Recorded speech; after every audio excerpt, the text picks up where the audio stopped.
Lo que queremos plantear ahora es un caso práctico de concepción y desarrollo de una aplicación en museos e instituciones culturales. Pretendemos que sea participativa, o sea que si tenéis cualquier duda podéis intervenir. Y bueno, vamos a tratar algunos temas como aspectos a tener en cuenta a la hora de desarrollar una aplicación, profesionales que intervienen, fases de creación y también la parte de la financiación, que es un aspecto importante a tener en cuenta. Paso la palabra a los ponentes. Bueno, pues empezamos la segunda parte. Como decía Arantxa, un poquitín, esta segunda parte la habíamos planteado ver cuál es el proceso de creación de una aplicación. Entonces, lo que sí que vamos a necesitar en esta segunda parte es de vuestra participación. Lo que no era posible era que desarrolláramos una aplicación en una tarde, porque eso hubiera sido exagerado. De hecho, si hubiéramos tenido 3 tardes ya sería distinto, ¿no? Pero en una tarde se pueden aprender según qué cosas, pero desarrollar una aplicación tanta gente no era posible. Pero sí que estará bien que podamos ir interactuando, ¿no? Entonces, si os parece, podríamos empezar por algo básico, que es las fases o los trabajos que implica el desarrollo de una aplicación, sea cultural o sea de lo que sea, para entendernos, ¿no? Pero dijéramos que aquí hay unos elementos específicos orientados a lo que serían aplicaciones culturales o aplicaciones de patrimonio. Sería un poco que nos pongamos del trabajo eso, de reflexión previa, porque el problema que tiene cuando crea una aplicación es que es muy complicado volver atrás, es muy complicado retomar cosas si no se han pensado bien desde el principio, si no se ha tenido en cuenta todas las cosas. Entonces, bueno, esto es un poco para que veamos todos los elementos que pueden intervenir en la fase de creación de una aplicación y que por lo menos tengáis en la cabeza las diferentes cosas que podemos ver y que son necesarias. Porque sobre todo lo que es la primera parte de estrategia, conceptualización y todo eso, es muy importante que se definan muy bien y de verdad que te sientes, que lo pienses, que le des 1000 vueltas y es un poco, vamos a intentar pues ahorraros trabajo de meter patas de la primera vez que te enfrentas a algo así, pues poniendo algunos ejemplos y algunas cositas que podemos ir viendo. Que lo mejor es que metáis la pata hasta el fondo, dijéramos, ¿no? Porque es la manera de aprender. Pero bueno, sí que está bien lo que es la transmisión del conocimiento. Entonces, si os parece, vemos rápidamente primero las fases y luego entramos al detalle en cada una de ellas para ir analizándolas. Nosotros estamos de acuerdo en que básicamente las fases que tiene una aplicación, hay una primera que es la fase estratégica, que es la que tiene que ver con la definición de los objetivos de la aplicación, que es una fase en la que lo que hay es un diálogo entre el conceptualizador, en este caso pues el trabajo que hace Soledad, que hago yo, ¿no? Nos dedicamos a pensar y conceptualizar aplicaciones. En esa primera fase estratégica lo que haces es preguntar a la institución cuál es el objetivo que tienes para desarrollar la aplicación, y la segunda pregunta, ¿a qué público te diriges? Entonces, lo que puedes hacer es un trabajo de brainstorming, fundamentalmente, para tratar esos temas. Te encuentras con instituciones que lo tienen más claro y con instituciones que jamás se habían hecho esa pregunta. Una vez has pasado esa fase, entras en la segunda, que es la fase de conceptualización, que es la más creativa de todas, ¿no? Que es en la que defines un poco el tipo de aplicación, el público que irá dirigido, un poco todas lo que son las características básicas.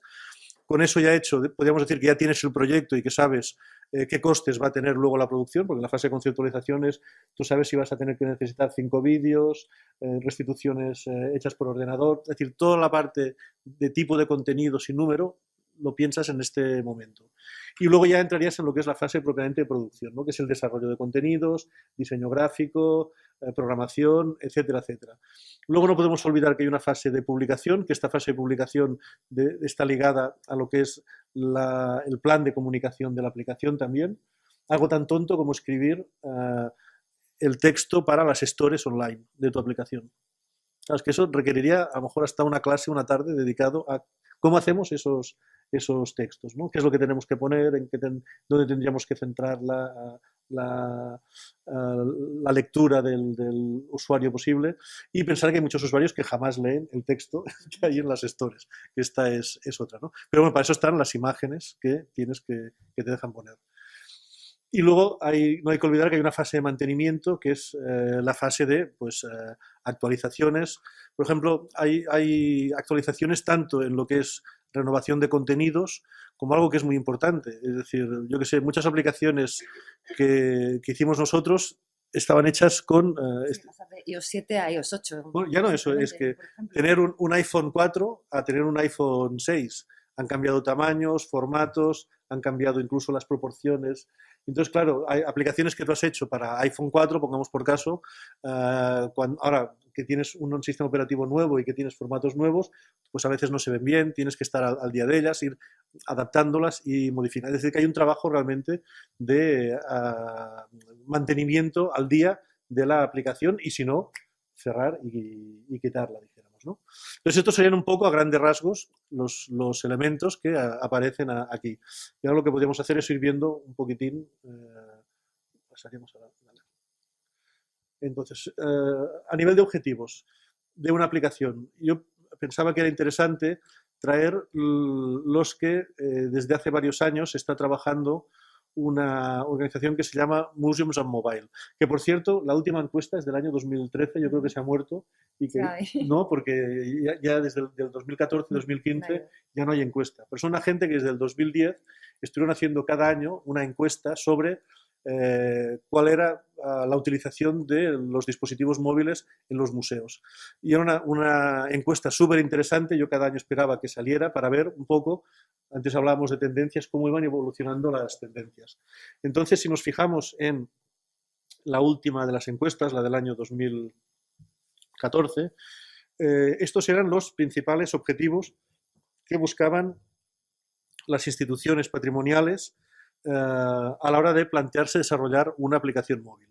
La primera de todas es la más importante, fijaros, es sorprendente, como experimentación para fidelizar visitantes. Es decir, de hecho, la motivación principal de las instituciones culturales, pensar que esto se hacía sobre todo con museos estadounidenses, canadienses, británico y alguno francés, si no recuerdo mal. No había ningún museo español y que en ese momento estarían a lo mejor donde estamos nosotros ahora. Exacto. Entonces sí se puede extrapolar bastante bien, porque digamos que el nivel que tenían entonces de experimentación ellos con el tema de la aplicación, pues sería más o menos el que ahora mismo podemos tener en nuestro país. Exacto.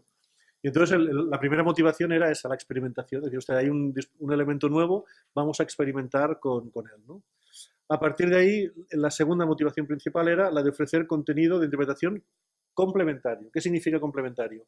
Que no se lo planteaban como el principal instrumento para proveer contenidos en el museo, en el sitio patrimonial, etcétera, sino como un elemento que complementaba lo que era el proceso o la oferta global de interpretación que tenía la institución.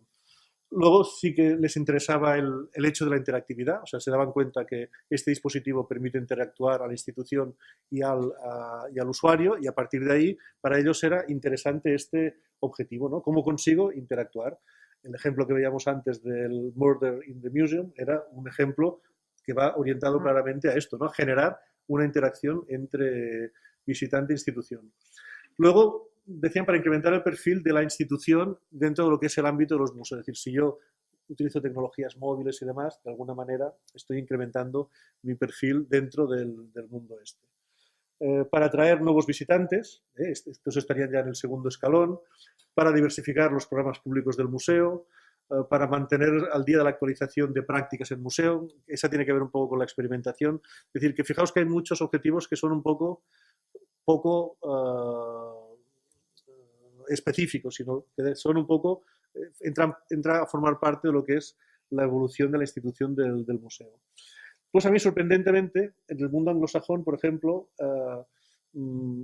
consideraban poco interesante el uso de estas aplicaciones para proveer de más lenguas a la institución. Claro, es un problema que para nosotros es continuo. O sea, yo cada vez que tengo que hacer una exposición o un museo, como os decía antes, es que mínimo 4 lenguas allí en Barcelona. Hay otros lugares que las lenguas son menos, pero en Barcelona, por ejemplo, es eso. Claro, ¿qué pasa? En el mundo anglosajón sí que es verdad que ahora empiezan a plantearse. A mí me hizo gracia, hacía poco había un debate en Twitter de museos americanos que se preguntaban por experiencias de otros países en el tema de museos. ¿Por qué? Porque en Estados Unidos ahora cada vez es más políglota. El castellano, por ejemplo, es un idioma más utilizado, ya no solo eso, sino en muchos museos, idiomas de otros lugares. Entonces ahora ellos empiezan a plantear este problema.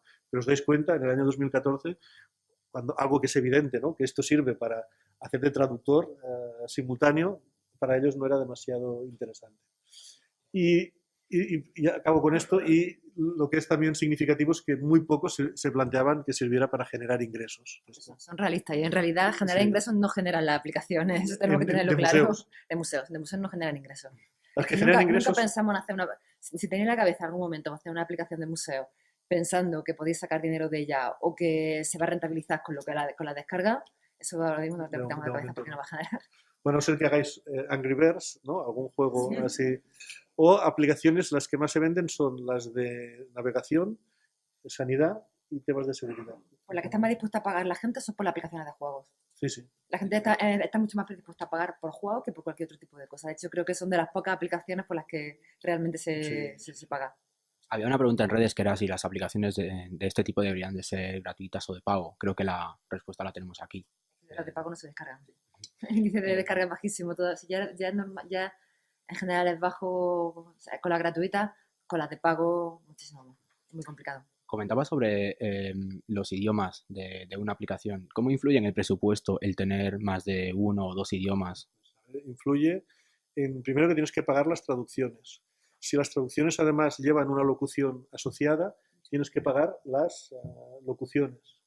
Para que nos hagamos una idea, el coste de unos 10 minutos de locución en inglés está sobre los 500, 600 euros, dijéramos, ¿sabes?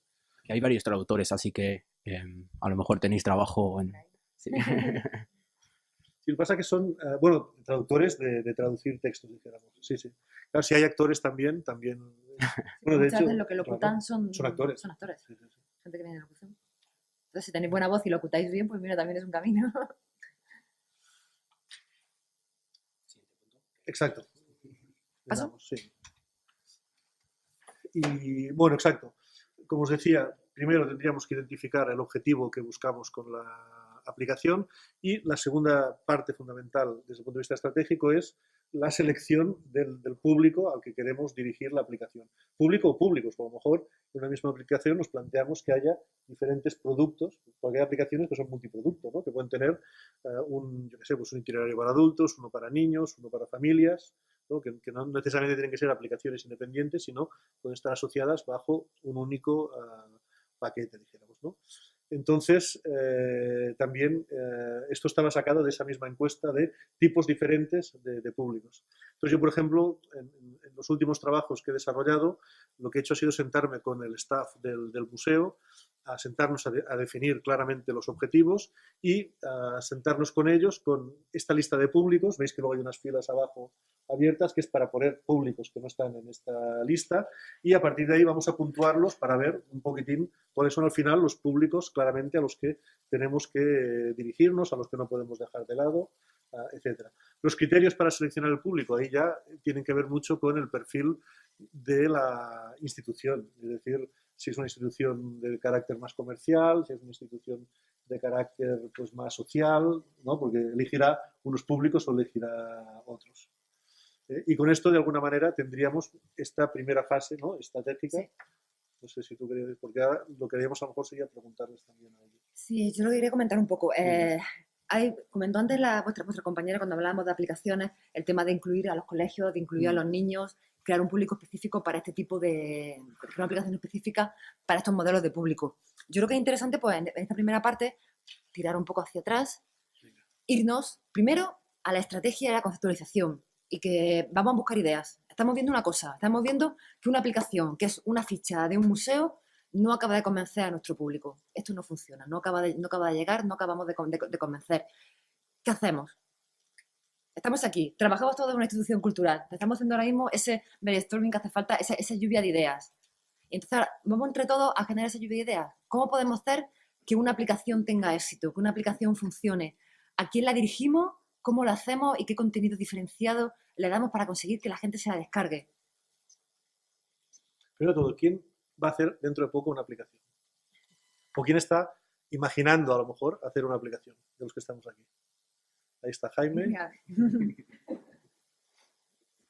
¿Podrías centrar un poco o marcarnos el contexto en el que la estás planteando? De hecho, sois pocos, ¿eh? Algo parecido a una novela gráfica en museo. Una novela gráfica en el museo. Novela gráfica entendida como, no sé, algo tipo elige tu propia aventura, no sé, las opciones. No sé si lo explico muy bien o se entiende un poco la idea. Sí, perfectamente. O sea, como si fuera un audioguía, pero más con la idea de teatralizar la visita o gamificarla o ludificarla. Muy bien. ¿El museo de qué es? ¿De qué temática? Fundación Telefónica. Vale. Fundación Telefónica. ¿Qué tienen teléfonos? No, en el espacio. Sí. Espacio, ¿no? Sí, es con exposiciones temporales que van.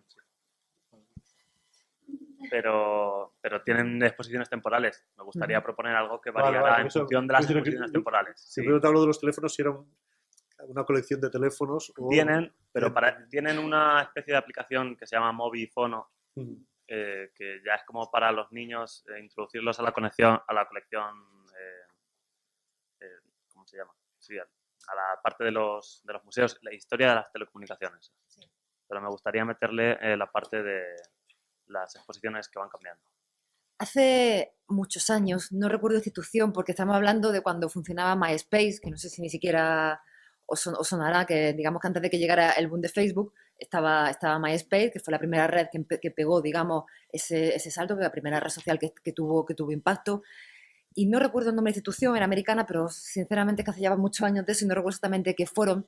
Crearon una especie de algo así, crearon una especie de novela gráfica de misterio en la cual planteaban un enigma dentro de la institución y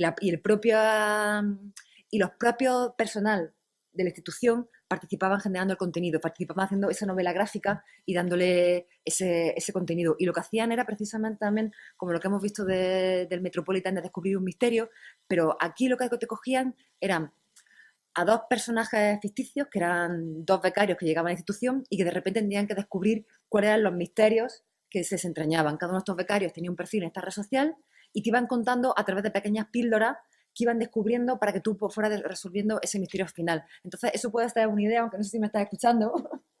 Parece que no, pero bueno. Pues nada, eso puede ser una opción, ¿eh? Nada. No te has enterado de todo lo que te ha dicho. Que era Menos mal que se ha grabado. Pero está grabado, ¿eh? Luego se podrá... Luego lo oyes. El vídeo. No, yo, al hilo de lo que tú decías, Sí. claro, una novela gráfica también es Dark London. Lo que pasa es que no tiene misterio a resolver, Claro. sino que en el caso de Dark London, que es del Museo de Londres, lo que hace es coger textos, en este caso de Dickens, locutarlos con un locutor que tiene una voz brutal, que solo escuchar la voz ya te capta la atención, y entonces darle un trabajo gráfico de un ilustrador muy bueno, ¿no? Utiliza solo blanco y negro, por ejemplo. Entonces, pero que es novela en el sentido de que me voy a sitios de Londres a escuchar un pasaje del texto, que es una experiencia muy interesante esa también, ¿no? Pero si no... Y del resto de gente, Jaime también quería hacer una aplicación.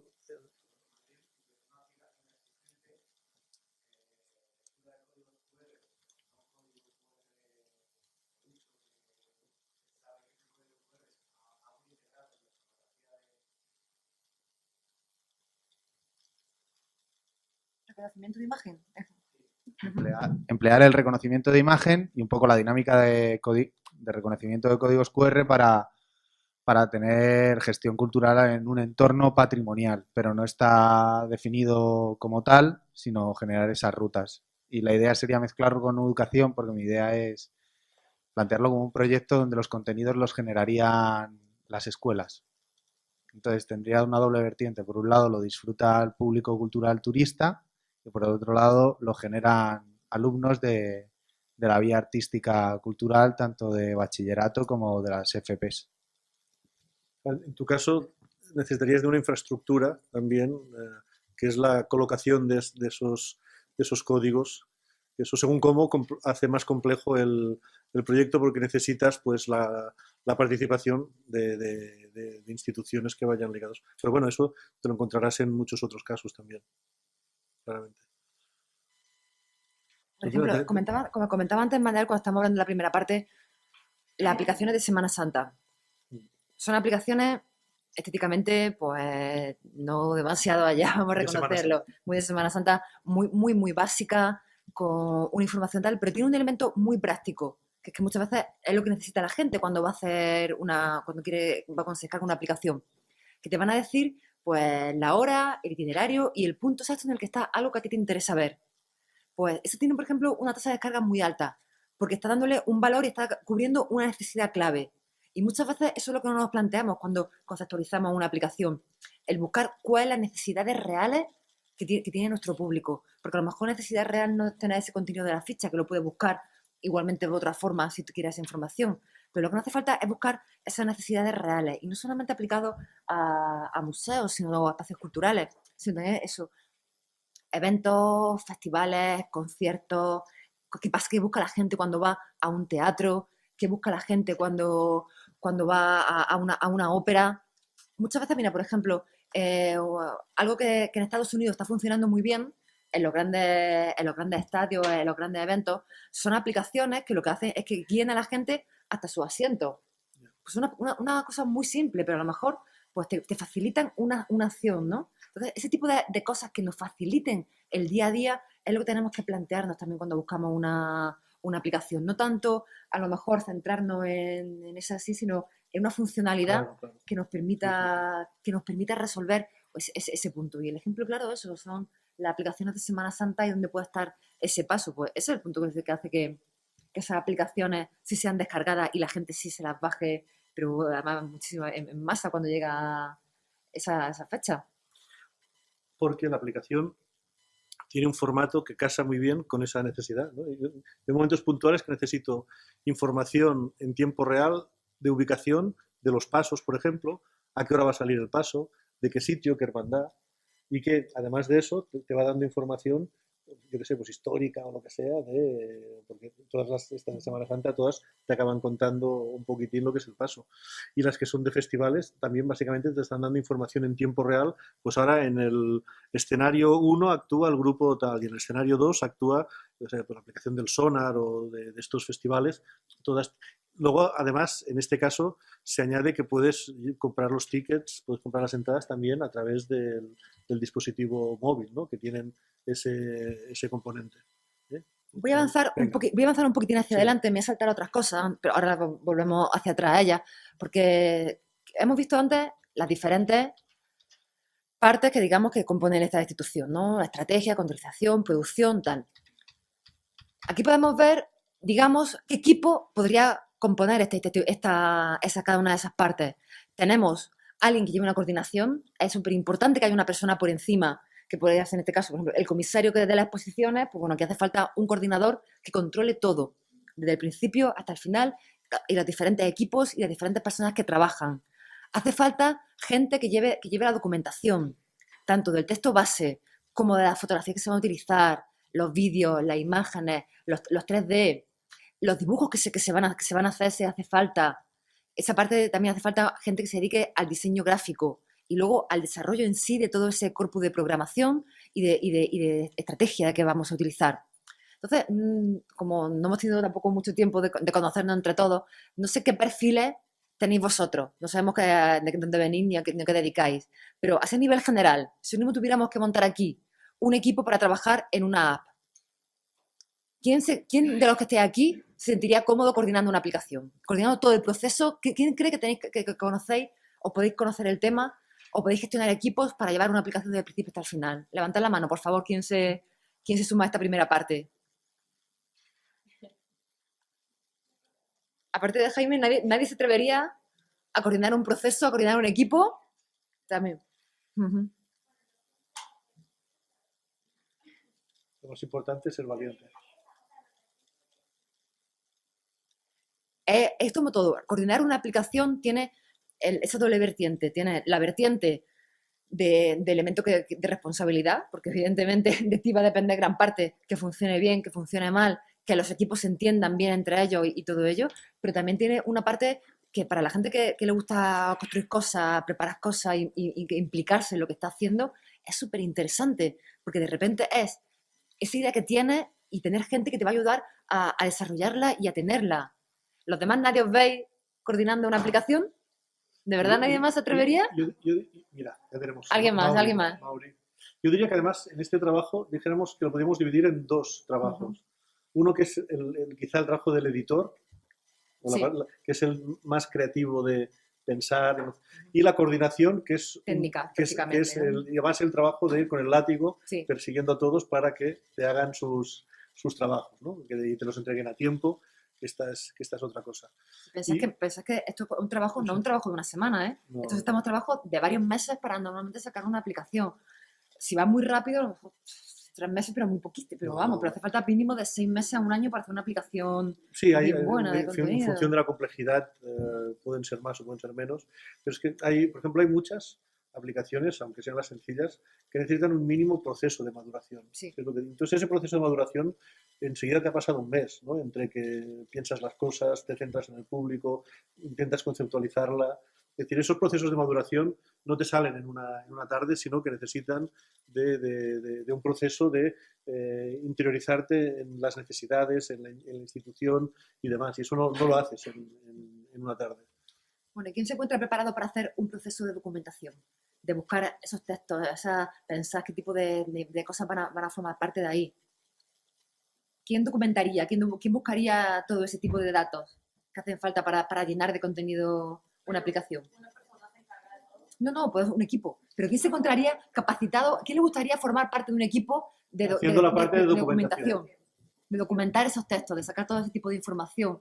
Muchas veces es tú mismo hacer esa Ya documentación, tenemos más, de textos semana, que sube un poco más, es esa documentación, pero también es el implicarte, porque luego tienes que implicarte con la gente que va a desarrollar la fotografía, los dibujos, las imágenes, con todo el asesoramiento que hace falta, que no es solamente hacer textos, sino que tienes que coordinarte con toda la gente que luego va a tener que ir a fotografiar las diferentes cosas que hacen falta. Si hace falta hacer un 3D de algo, pues tienes que asesorarle en cómo ir haciendo ese 3D. La documentación es un proceso que es bastante complejo y que va mucho más allá de a lo mejor hacer unos textos y entregarlos. Yo por poner un ejemplo, en las últimas aplicaciones en las que he estado trabajando, una era una aplicación del Museo de Culturas del Mundo de Barcelona, y allí, por ejemplo, hubo un trabajo a la hora de empezar a hacer los contenidos que era intentar establecer un patrón para los textos que luego se iban a locutar para explicar las piezas. Es decir, vamos a darles un patrón porque, como además la información en ese caso viene, no es muy homogénea porque son piezas de culturas distintas, de formatos distintos, etc. Entonces ahí mi trabajo consistió en establecer una especie de estructura de guión que la gente que escribía después los textos tenía que cumplir. Y era un guión muy orientado siempre a responder a una serie de preguntas sobre funcionalidad, sobre iconografía en el caso que volviera, para facilitar la comprensión de la pieza. Es decir, que en este caso mi trabajo no era hacer el texto final, porque para eso estaban los especialistas, pero sí enmarcar las pautas interpretativas de la pieza. Entonces ese es uno de los trabajos, ¿no? En otro caso, que era una aplicación muy sencillita para un yacimiento arqueológico del Pirineo, de la que disponíamos aquí, en este caso, de poquísimos medios de presupuesto, tuvimos la suerte de que uno de los arqueólogos era una persona que no tenía miedo a las cámaras, que se dice, ¿no? Porque es muy difícil conseguir en nuestro país, así como en el mundo anglosajón es muy fácil que un director del museo se preste a hacer un vídeo para introducir un museo. En nuestro país esto es prácticamente imposible, es muy difícil porque a la gente no le gusta aparecer, no le gusta figurar, no le gusta... Que tú le dices, no, es que no se trata de figurar, se trata de que la gente tenga una cara con la que identificar a una institución o a un lugar. Pues en este caso el arqueólogo pues, no tenía reparos para eso y lo que hicimos fue simular lo que sería una visita guiada hecha por el arqueólogo a la gente, pero en lugar de hacer una visita así sin más, el trabajo que yo hice fue primero estudiar bien el yacimiento, estudiar bien las cosas que eran interesantes o que se podían plantear, y lo que hicimos fue, porque él me dijo, escribiré unos textos, y dije, no escribas ni un solo texto, lo que haremos es, te pondrás en una radio, yo te haré preguntas y tú me contestarás, pero sin ningún texto, porque esta es la manera de que tú, que como locutor no eres bueno, porque tú no eres un artista que coge un texto. He visto gente que le das un texto que es un texto vulgar y cuando lo leen lo convierten en una obra de arte. ¿Por qué? Porque la voz que tienen, la manera de hacerlo, dices, ¿sabes? Aquello. Pero claro, las personas normales no tenemos esa capacidad. Y una locución hecha por alguien que no es profesional es una cosa terrorífica. Ahora es distinto si en lugar de hacer una locución yo te estoy haciendo preguntas y tú me estás contestando. Entonces el trabajo consistió en preparar todas esas preguntas que le voy a hacer a esa persona para que conteste. Entonces son ejemplos, ¿no?, del trabajo que hace, en este caso, el coordinador o el editor. Otro ejemplo de trabajo de documentación, por ejemplo, a la que yo me he tenido que enfrentar, ha sido aplicaciones, que una aplicación que tenía una parte de realidad aumentada en la cual se comparaban fotografías antiguas con el espacio real. Pues, por ejemplo, la labor que tuvo que hacer la gente que está haciendo la documentación de esa aplicación fue la gestión de los derechos de todas esas fotografías antiguas. Hacer primero la búsqueda para coger todo ese tipo de campos en diferentes archivos, en diferentes bases de gráficas que tenían esas imágenes antiguas, y después hacer gestión de derechos, que también es una cosa que tenemos que tener presente a la hora de hacer una documentación. Por ejemplo, en reconstrucciones arqueológicas en 3D o reconstrucciones de espacios históricos, la gente de documentación también tiene que encargarse de asesoramiento muchas veces en cómo se hace eso. No es fácil reconstruir, porque a todos nos viene cuando piensan muchas veces, una aplicación es muy útil para reconstruir cómo estaba un espacio, para dar una imagen de cómo podía ser eso, para vestir lugares, para decorar, ¿no? Pero no es fácil transmitirnos al pasado y realmente hacer esos 3D o esas reconstrucciones. Entonces, eso también es una labor que también tiene que hacer documentación y que es compleja. Es un trabajo que es muy interesante, pero que tiene mucha, como veis, están viendo aquí, documentar elementos para una aplicación son muchas partes, muchas facetas y muchas cosas que entran en juego. Y de hecho, la parte más cara, en principio, de cualquier aplicación es la creación de los contenidos, porque a nivel de programación hay muchos elementos que se repiten de una aplicación a otra y ahí puedes amortizar la inversión hecha. Es decir, si yo tengo una estructura de lista o una estructura de mapa con puntos GPS, son estructuras de programación que puedes copiar y utilizar en otra aplicación. Los contenidos siempre son distintos. Siempre que explico una historia, la historia es distinta. Entonces eso, y claro, cuando ya tienes que meterte en no solo escribir un texto para leerlo en 60 segundos, sino que tienes que hacer la restitución en 3D de un yacimiento, claro, ya el coste de ese trabajo es infinitamente superior. Lo de la aplicación es una broma al lado de eso, sí. ¿No? Eso sube mucho. Comentaba Manel también antes, en la primera parte, la importancia que tiene el diseño de una aplicación. Diseño en dos sentidos. En primer lugar, que no entre por los ojos, que sea atractiva, y segundo, que sea un diseño funcional que nos permita movernos por la aplicación de forma intuitiva, de forma una navegación fluida. Y todos tenemos un problema en la cabeza, que todos tenemos en la cabeza metido demasiado las páginas web. Y cuando hacemos una aplicación tendemos demasiado a reproducir el contenido de una página web o a la estructura de una web. Y tenemos que pensar eso en un formato diferente, navegamos de forma diferente con una aplicación, nos podemos mover para arriba, para abajo, hacer distintas cosas y tenemos que quitarnos un poco en la cabeza el chip de la página web. Porque muchas veces nos vamos a encontrar eso, que cuando pensar en un diseño general de una aplicación y veréis que casi más se nos viene a la cabeza un diseño de web que un diseño de app. ¿De aquí quién se metería a hacer diseño? ¿Sí? ¿Te gusta más esa parte? Implica eso, implica creatividad, implica imagen espacial para ver un poco cómo se desarrollan, cómo se enlazan los contenidos. Es un trabajo de mucha reflexión. Y es un trabajo en que es necesario, es decir, hay una fase, que es la fase esta de creación de la aplicación, en la que es fundamental que estén el editor, el generador de contenidos, hola, porque estoy utilizando el masculino y tendría que utilizar el genérico, y la gente que se va a dedicar a hacer el trabajo gráfico y la gente que se va a dedicar a hacer la programación. Porque hay un momento en el que es bueno discutir cómo... no es tanto un trabajo de primero yo hago una cosa, luego Sí. otro, luego otro, luego otro. Todo se mezcla. Luego, obviamente, cada uno va a tener su trabajo y su desarrollo, pero que en la fase de creación es bueno que el equipo esté, pues además es cuando salen los trabajos más ricos y más interesantes, cuando está todo el mundo analizando y discutiendo. Al menos en mi caso, mi experiencia me dice que los mejores trabajos son en los que hemos podido aglutinar todos estos aspectos, porque cada uno hace su aportación Sí. a la parte de diseño, como decíamos. Hay una parte gráfica, pero hay una parte funcional, hay una parte de contenidos. Sí, sí, no, y qué interesante precisamente verlo en conjunto, porque si no lo que nos vamos a encontrar es que a lo mejor tú has hecho toda una primera parte muy interesante, se lo envía al desarrollador, te envía otra parte y luego te das cuenta que las cosas no acaban, que acaban de casar del todo, que no acaban de... Entonces sí es importante. Y que es importante que el programador esté implicado también desde un principio.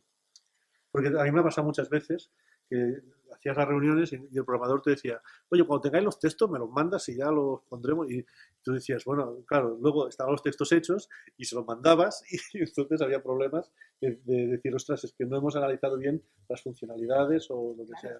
Ahora, tú puedes empezar a programar incluso antes de que estén cosas hechas. Es decir, la estructura de una aplicación no necesita de los contenidos. La estructura la puedes hacer y puedes ir trabajando en paralelo, lo cual también al final se traduce en ganar tiempo a la hora de hacer el producto final.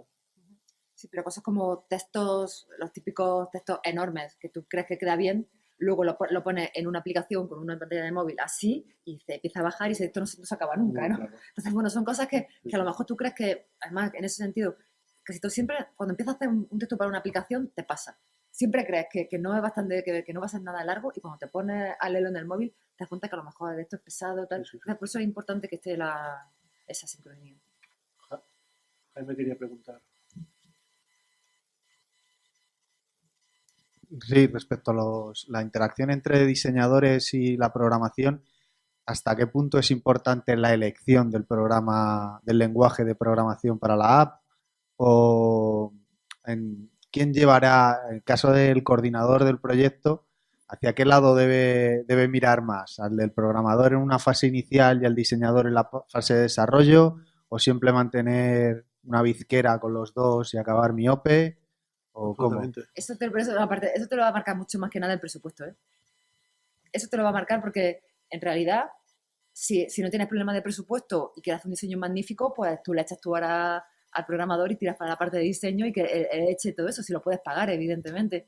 Yo creo que aquí la limitación que siempre que va a haber es tema económico. Es que entonces muchas veces ese genial diseño, esa genial funcionalidad, pues tiene que quedar acotado porque no hay suficiente dinero para poder hacerlo. Por lo menos, no sé tú, Manel, pero yo el problema que me... Sí, pero yo creo que tienes que mirar hacia los dos sitios. Yo decía que al final lo que es bonito es que sea un trabajo conjunto a la hora de pensar. Es decir, y claro, es que no he traído, pues podría haber traído cuadernos en los que están las libretas llenas de cada uno de nosotros de esquemas, de dibujos. Ahora vamos a poner esta pantalla, si ponemos por esta pantalla, yo qué sé, una cosa tan tonta como ¿va a tener idiomas o no va a tener idiomas la aplicación? Si tiene idiomas, vamos a tener una pantalla de selección de idiomas y de repente te encuentras en que ahora mismo a la hora de desarrollar aplicaciones, tanto en iOS como en Android, no se plantean que tú puedas cambiar de manera fácil el idioma dentro de la aplicación, sino que lo que se plantea es que te lo descargues ya en un único idioma, ¿no? Aunque tú tengas varios idiomas después la aplicación. Pues claro, todas estas cosas, ¿no? De cómo vamos, yo sé, en las últimas aplicaciones esto ha sido, bueno, objeto de discusiones eternas, ¿no? No, que quieren que el director del museo ha dicho que tenía que estar en no sé cuántos idiomas y que tiene que ser fácil cambiar de un idioma a otro. Y dices, ya, pero es que tú me das 700 megas para descargar, ¿sabes? Sí, de hecho, hasta antes lo habitual era que tú cuando entraras a la aplicación te preguntara en qué idioma quieres y tú siempre antes de entrar seleccionabas el idioma. Actualmente la tendencia que se está imponiendo es que directamente la aplicación se te lanza en el idioma que tengas configurado el dispositivo. Si está en castellano, se te lanza en castellano. Si no está en castellano, por defecto normalmente, si es cualquier otro idioma, pues lo suelen lanzar en inglés. Y la mayoría de las aplicaciones no te permiten luego hacer el cambio de idioma a no ser que quites la aplicación, reinstales y entonces vuelves a poder elegir. Pero en general te pueden coger el idioma por defecto. Estando ahora mismo, yo digo, antes la corriente era la selección de idioma, ahora la corriente es que te coja el idioma por defecto. Son, como todo, son detalles tontos, pero tenemos que plantearnos cuando empezamos a hacer la aplicación. Tenemos que tenerlo claro desde el principio cómo se va a hacer, qué se, qué Tienes que se va a saberlo tirar. porque si tú estás planificando dices cambio de idioma y luego Claro. tienes que, bueno, ¿y cómo lo haremos a nivel de programación eso, no? Sí, entonces Porque- tienes que planificarlo desde el principio. Son cosas que no caes, entonces empiezas a desarrollar en español, haces traducciones y a lo mejor no lo has dicho al desarrollador que es que desde el principio tiene que plantear la aplicación para el multilingüe. Pues, Hablabas de dos sistemas, el iOS y el Android. Cuando se desarrolla una aplicación, tienes que hacer, digamos, dos desarrollos diferentes, dos aplicaciones diferentes, una para cada sistema, o hay alguna forma de... ¿Cómo es el proceso en los dos sistemas? vamos, en general, cuando tú desarrollas una aplicación, podemos pensar en 3 tipos de aplicaciones. Y en función de la aplicación que desarrollemos, va a variar mucho en cuestión de precio. Podemos hacer aplicaciones web, aplicaciones nativas o aplicaciones híbridas. Una aplicación web, lo de aplicación va un poco entre comillas, porque al final es la que he puesto antes del Metropolitan, del asesinato del Metropolitan, que he dicho que era muy sencilla. Eso es una aplicación web. Las aplicaciones web El Rijksmuseum Museum es Sí. una aplicación web. no es una aplicación híbrida. ¿Ah, es híbrida? Sí, esa es híbrida. Esa es híbrida. Es una aplicación web, porque esa ni siquiera te la puedes descargar, es decir, la del Met, ni siquiera te la puedes Exacto. descargar ni Sí, en el App directamente, Store ni sí, en sí. Google Play. Directamente tú entras en la página que tiene el Metropolitan para eso y si quieres te da a descargar y te sale un iconito que se te pone en tu escritorio, pero tú cuando pulsas ese icono lo que te lleva es al navegador y a abrir la página web. Entonces es una aplicación que en realidad no va a tener ni siquiera desarrollo en tienda. El sistema de hacer esta aplicación es como si el mismo lenguaje de programación que si hicieras una página web. Estoy haciendo HTML5, puedo utilizar cualquier otro tipo, pero es al fin y al cabo una página web. Así que es muy barato de hacer, muy sencillo, tiene la parte mala de que necesita evidentemente la conexión a Internet, pero el desarrollo es más económico. A partir de ahí, ¿qué es lo que tenemos también en la aplicación? Que son las aplicaciones nativas. Estas aplicaciones son las que están hechas específicamente para cada sistema operativo, específicamente para iOS, específicamente para Android, o específicamente para Windows Phone, o para BlackBerry, o los diferentes sistemas. Es pues, el sistema más óptimo en el sentido de que, evidentemente, si se hace en concreto pues, para un sistema operativo, pues va a poder utilizar todas las aplicaciones, tanto de software como de hardware, que va a tener ese dispositivo. Va a poder tirar absolutamente de todos los recursos que tenga tu móvil. El acelerómetro, la cámara de fotos, todo tipo de todo. Entonces, como desarrollo, evidentemente, es mucho más óptimo. Pero ¿qué implica? Desarrollo totalmente diferenciado. Tienes que hacer una aplicación para iOS y tienes que hacer una aplicación para Android, otra aplicación para Windows Phone. Para cada uno de ellos, una aplicación diferente. ¿Qué implica? Evidentemente, estamos subiendo muchísimo el coste. Necesitamos tanto desarrollos como aplicaciones queramos hacer. ¿Qué se está imponiendo ahora? Un sistema que es sistema híbrido, que es precisamente coger un poco de las dos partes. ¿Cómo son las aplicaciones híbridas? Te cogen, digamos, una especie de contenedor natal para cada uno de los sistemas. Tienes un contenedor, que es una especie de estructura global, en la cual va a tener ese contenedor para iOS y ese contenedor para Android. Y dentro de ese contenedor le vas a meter un desarrollo web. Así que ese contenido se pasa de uno a otro. Tenemos contenido y carcasa, digamos. La carcasa es la propia del sistema y el contenido es el que vamos a hacerlo con desarrollo web. Tenemos esta opción mixta, combina lenguajes de programación y a baratos costes. La mayoría de las aplicaciones están tirando por este sistema híbrido, porque lo que le va a permitir es un poco eso, le va a permitir abaratar costes para pasar tanto de iOS como para Android. Y lo que nos vamos a encontrar es que, por ejemplo, la de Rijksmuseum pues tienen esas partes híbridas.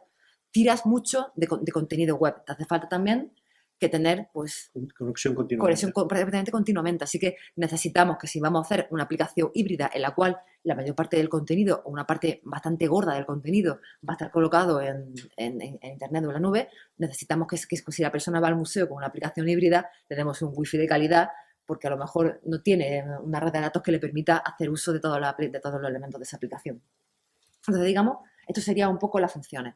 ¿De qué va a diferenciarse? Sobre todo en tema de precio, porque una app híbrida es pero bastante más económica que una app nativa y también porque va a pesar mucho menos a la hora de que la persona se la descargue que una nativa. Entonces, en función de es eso... más barata la programación que no la creación de contenidos. No, eso igual. Que es al final, efectivamente. Es más barato, digamos, eso, porque tú vas a tener un contenido que meter en su carcasa y te la llevas de un sistema a otro. Que de hecho esto enlaza con una de las preguntas que había previstas, que era ¿qué es mejor, una app específica o una app con una estructura previa, dijéramos, ¿no? Claro, el problema que tienen las apps con estructura previa es que tienen una estructura determinada. Entonces, si tú quieres hacer algo que se adapte a esa estructura, es perfecto. Si de repente tú estás pensando una aplicación y después quieres meterle una estructura previamente hecha, el problema de adaptar esa estructura a los cambios que tú has hecho hacen que esa parte económica desaparezca, incluso que sea mucho más cara Sí. que no desarrollar una aplicación nativa. Yo siempre, cuando he enfrentado a este dilema, que es este, ¿no? Que es mejor aprovechar una estructura, al final la vida que tiene una aplicación, esa sería otra pregunta, dijéramos, ¿no? ¿Cuál es la vida que imaginamos? Yo, por ejemplo, no le doy más de 5 años, porque en 5 años la tecnología ha cambiado tanto que una cosa que tú has pensado hace 5 años, ahora seguramente esté ya obsoleta y entonces implique que tengas que hacer otra programación o que Sí. tengas que hacer... ¿Qué es lo que siempre vas a poder mantener seguramente, ¿no?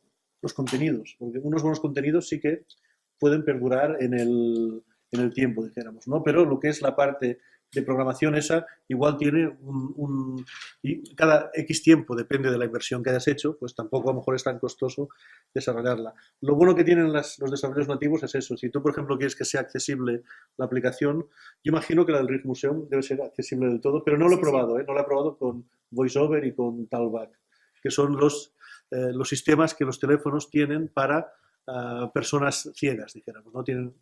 Entonces, si no está hecha con un desarrollo nativo, no sé hasta qué punto esos sistemas funcionen, porque esos sistemas son los que utilizan habitualmente la gente con esas necesidades. Y después, sobre los sistemas operativos, en realidad aquí deberíamos recordar que hay 4 sistemas operativos. Está iOS para todos los productos de Apple, está Android para prácticamente todos los otros teléfonos, pero luego está Nokia con su propio sistema, que es Windows Mobile. ¿Es Windows Mobile o Windows Phone? Pues Windows Mobile era el que había antiguamente, que es con el que empezamos a trabajar nosotros. Y luego está el sistema RIM de BlackBerry. Yo jamás me han pedido que hiciera nada para Windows Phone y para RIM, dijéramos. O sea que de hecho, y lo que sí que es verdad es que al principio de trabajar en esto había muchos museos que tenían aplicaciones en iPhone y pocas con Android. Hoy en día ya es impensable, hoy en día ya haces las dos aplicaciones directamente. Lo que sí que es verdad es eso que tú decías, que tú hablas de una aplicación y en realidad cuando tienes que hacer iOS y tienes que hacer Android, estás haciendo dos aplicaciones porque la programación, cuando es nativa, en este caso, es totalmente distinta. Cuando comentábamos también el tema de subvenciones que comentaba Jaime, por ejemplo, precisamente cuando he dicho 5 años, Sí. se hace una aplicación, que, por ejemplo, con una subvención de fondos FEDER, te obligan a que esté 5 años. ¿Ves? Entonces necesitas por lo menos saber que tiene que ser algo para que perdure por lo menos ese tiempo. Porque si te van a dar una subvención para hacer una aplicación, esos 5 años de vida te lo están pidiendo. Entonces tienes que pensar en un sistema y en un mantenimiento para que durante esos 5 años por lo menos la aplicación tenga vida, Exista. ¿no? Está ahí. ¿Cuánto puede ser esa subvención? ¿Hasta cuánto puede llegar? Eso depende Pero hay un tope, un mínimo, un tope. Es que lo que pasa es subvenciones las hay de lo más variopinto. Sí, no sé, y ahora no se puede. estoy pensando, yo qué sé, es que por ejemplo en los fondos FEDER, de hecho lo que tienes es una subvención que puede llegar a ser hasta de 1 millón de euros para hacer 3.000 cosas distintas, Ahí dentro de metes las una cuales... aplicación, pero no es una... Entonces tú lo que haces es desarrollar una serie de acciones y, pues por ejemplo, puedes decir pues, que te vas a gastar 30.000 euros en el desarrollo de una aplicación determinada. Pueden ser 30 y depende de lo que hagas, pueden ser 100 o pueden ser 5. ¿Qué es eso? Que el precio de las aplicaciones no se puede hablar de un precio. Sí que es verdad que podemos decir, pues mira, están entre 3 y 4.000 y 100.000 euros. Yo de 100.000 euros todavía no he tocado ninguna. Tampoco.